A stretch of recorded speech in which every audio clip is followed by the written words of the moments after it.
going to do is we're going to show you the basics of solving for x using what's called the common log. So right now, we need to know what x is going to be equal to. Now, you guys are used to seeing 5 to the first, and you're seeing 5 squared and 5 to the third. 5 to the first is 5, 5 squared is 25, 5 to the third is 125, okay? Now, whenever you're solving for x, you still need to isolate things. So you still need to get rid of this negative 4. So we're going to add 4 to both sides. And so you're left with 5 raised to the power of x plus 3 equals the number 23. Now the reason why I did all of this over here is for you to realize that if this x value, whatever it is, if you add 3 to it, we're trying to get to the number 23. What is 5 to the third all by itself? 125. 5 squared is 25. So this answer is going to end up being a negative answer. We got to bring this down because what's being added to it? A 3.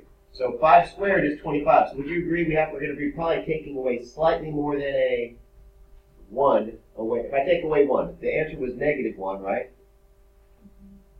So the answer would be negative 1 if it said what? 5 to the power of x plus 3 equals 25, right? Well, right now it's saying 23. So right now, this is what you're going to do to start every single problem. The very first thing you're going to do is you're going to apply a common log to both sides of the equal sign. This is the most important part. So when you say common log, you're never going to have to figure out what number. The common log is base 10, but I don't have to write base 10. Okay, if you see log without a base. Now, if you wanted to, you could apply the natural log to both sides. That would still work, but I'm just going to use the common log. Okay? Now, whenever you apply a logarithm to both sides of the equal sign, any value that is right up here, any value, you're allowed to bring down. So what am I allowed to bring down using what property? Using the power property. I'm allowed to bring down x plus 3 and place that in front of the log of 5. And then set that equal to the log of 23. Now let me explain. From here, we brought this down right in front. And ultimately we're trying to solve for x. So there's actually 2 ways you can do this. I'm going to do it 2 ways, and then you decide which way you like doing it. Okay? So the first way, I'm going to distribute the log to both of them. Now when we distribute the log of 5 to both of these, you're going to get x log of 5 plus 3 log of 5 equals the log of 23. If you distribute that to both of them. Okay? Now, what I would do from here, if I were to solve for x, doing it this way, I would take away 3 log of 5 from this side and take away 3 log of 5 from this side. And what happens? Those would zero out. So what am I left with? X log of 5 equals log 23 minus 3 log 5. And then my last step to solve for x would be divide both sides by log of 5. Okay? So my final answer, my final exact answer would be log 23 minus 3 log of 5 over log of 5. And that will give me an approximate value. So I'm going to show you how to type this in the graphing calculator. This would be my answer. Okay? I'll find the approximate answer. We'll see how it works. And then I'll show you another way of doing it that I think is a little bit easier than that. Okay? So here we go. Go to grab the calculator. I'm going to start with doing alpha y equals enter. And up in the numerator, what am I going to type in? What was it? The log of what? Log 23. Log 23 minus 3 log. 3 log. So 5? Yes.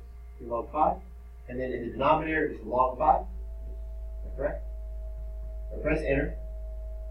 I was so close.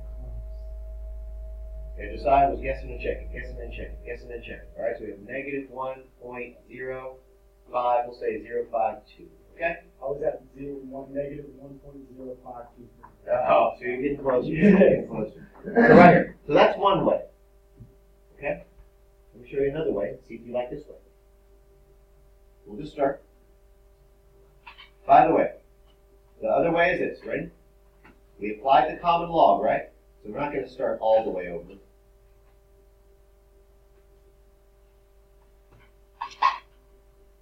If we add 4 to both sides and we apply the common log, all right, what do? You take this and do what? You just move it up front. So that's what you do no matter what. So here's what you have. You have x plus 3 log of 5 equals the log of 23. Okay? So everybody, when I started our process just recently, I started with that. Here's what I like to do. Check this out. You're used to distributing. Right now, I'm going to say right now, it's okay not to distribute. I'm going to divide both sides by the log of 5. These cancel to a 1, so I have x plus 3 equals the log of 23 over the log of 5, and then all I do is take away a 3 and take away a 3. These cancel out, and I have that. That's a little bit faster. Okay? For me. A little bit faster. So right now, let me show you that you get the same thing. So here we go. I'm going to start out with alpha y equals enter. I said the first one was log of 23. Then I said the log of 5. And then this is where you have to make sure you do this. Right here, make sure you have to put the minus 3 just out next to it. Don't put it down there in the denominator. Okay? And make sure you don't put it in the numerator. It's right here out by itself. And look what you get.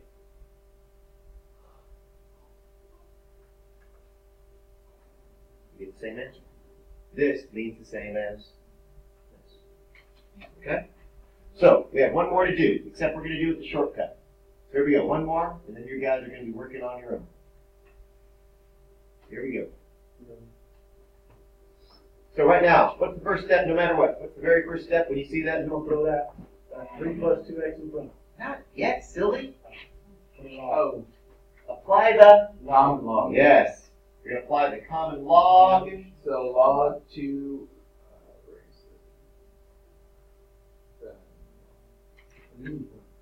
Then I'm you not- cannot throw things in front until you apply either the natural log to both sides or the common log to both sides. Then, and only then, are you allowed to use what's called the power property. Then you can be assured that you can use the power property. Honestly, that's a good thing that you said that, because students sometimes do that. They do the power property too soon. They don't do the number one thing, which is apply this log and this log. So now, I'm going to do 3 plus 2x. Here, I'm going to write log of 2 equals log of 130, and I'm not going to do it the long way. I'm not going to distribute. Not going to distribute on this one. I'm actually going to divide both sides by the log. I realize it's horrible. Oh my goodness, that's horrible. Just pretend I didn't do that. Never happened. Okay, so we're dividing both sides by the log of 2. Those cancel out. So here's what we have left. Not that. 3 plus 2x equals, over here we have a log of 100 and, man, my board's already checked out for the week. Okay. Now, once we get here, it should be very, very simple for all of you to realize there's only 2 steps that we have left. What's the first step? We need to take away what? Take away a 3 from this side, which means I need to take away a 3 way back here. Then the next step is to divide everything by a 2. But instead of dividing it by a 2, okay, what I'm going to do, so write down, we took away 3, right? Yes. I'm going to actually take 1/2 and multiply it, and I'm going to do 1/2 of that whole thing. Make sure that if you take a half of it, you take a half of the whole enchilada. This is your final answer. Because these cancel out. That is your exact answer right there. It's a half of this log minus 3. So we're going to type in the graphic calculator to see what the approximate answer is. So how would you do that? 1 divided by 2, open up a big old dadgum parentheses. Then hit alpha y equals enter. Type in the log of what? What was it? Log of 130? Close that parentheses. Go down, type in the log of what? 2. Make sure you go out here to the right, hit a minus 3, close that sucker, boom, press it. 2.011, that's good enough. If we round it to the nearest thousandth, our approximate answer is 2.011. Do you guys notice that we did the exact same process, just the numbers were different? What's step number 1? Here we go. Final steps. Step number 1. First of all, we need to isolate the x. Right? Isolate x. But the most important step is apply what? Apply the common log, or for those of you who like to be critical on YouTube, yes, you can apply the natural log. I know this. I don't know. People out there, Why would you want to buy? No, I don't. I take the comments off. But I'm sure some people they probably wanted it. All right. So what do you have to do? Then step 3. What property do you use? Use the power property. Once you do that, you should be able to solve for whatever value for x that you're looking for. So isolate the x, apply the common log, use the power property, and one more. Get it done, son. Get it done, son. All right, here we go. But what's the difference if you would use the natural log? You get the same answer.